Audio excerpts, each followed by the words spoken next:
Selamat pagi semua anak-anak ibu kelas 12 administrasi perkantoran. Hari ini kita belajar otomatisasi tata kelola sarana dan prasarana yang dibawakan oleh Ibu Elfrida Dorna Siburian. Jadi ini kita sudah pertemuan keempat ya. Jadi Ibu harap walaupun kita belajar daring tetap semangat. Oke, materi kita selanjutnya yaitu tentang perencanaan kebutuhan sarana dan prasarana.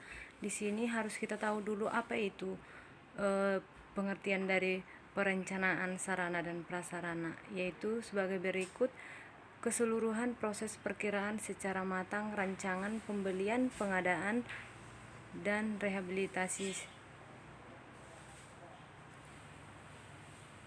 Selanjutnya tentang prosedur perencanaan kebutuhan sarana dan prasarana. Di sini ada 5 Ibu sebutkan, yaitu yang pertama menganalisis kebutuhan. Sebelum kita melakukan prosedur perencanaan, kita harus menganalisis kebutuhan dulu khususnya di bagian kantor ya. Yang kedua itu menginventarisasi sarana dan prasarana. Yang ketiga mengadakan seleksi. Yang keempat menyediakan dana. Jadi ketika kita mau melakukan atau membeli suatu barang, kita harus menyediakan dana dulu supaya bisa barang tersebut tersedia. Yang kelima memberikan wewenang untuk melaksanakan tugas dan penyediaan sarana dan prasarana. Oke, selanjutnya persyaratan perencanaan sarana dan prasarana.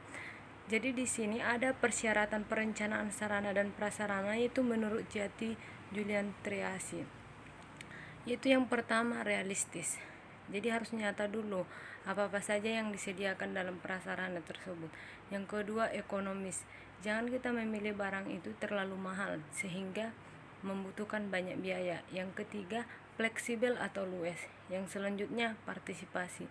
Jadi dalam kantor harus ada partisipasi dalam persyaratan perencanaan sarana dan prasarana. Selanjutnya analisis kebutuhan sarana dan prasarana. Di sini ada Ibu buat rumus tentang analisis kebutuhan sarana dan prasarana. Di sini bisa diperhatikan ya. Jadi rumusnya JKA sama dengan FGA per JAS kali FGA. Jadi di sini Ibu jelaskan apa-apa saja itu JKA dan FGA. Jadi yang pertama itu adalah JKA, jumlah kebutuhan alat, dan yang kedua jumlah alat yang dibutuhkan. Yang ketiga jumlah alat yang disediakan. Sedangkan FGA adalah faktor guna alat. Jadi di sini ada rumusnya. Jadi kita tidak sembarangan untuk membuat kebutuhan sarana dan prasarana dalam kantor. Harus kita analisis dulu terlebih dahulu ya. Yang ketiga pengusulan sarana dan prasarana. Di sini ada 3 pengusulan sarana dan prasarana yang harus kita tetapkan langkahnya. Yang pertama itu menampung dan menyusun. Kita harus menampung dulu barang-barang yang dibutuhkan oleh kantor tersebut, baru menyusunnya sesuai yang dibutuhkan, misalnya kursi, lemari, filing kabinet, dan sebagainya yang berhubungan dengan peralatan kantor. Yang kedua memadukan rencana, dana, dan daftar kebutuhan. Yang pertama dulu kita harus merencanakan, dan yang kedua dana. Kalau misalnya kita tidak memiliki dana, otomatis barang tersebut tidak bisa kita beli. Dan yang selanjutnya itu daftar kebutuhan.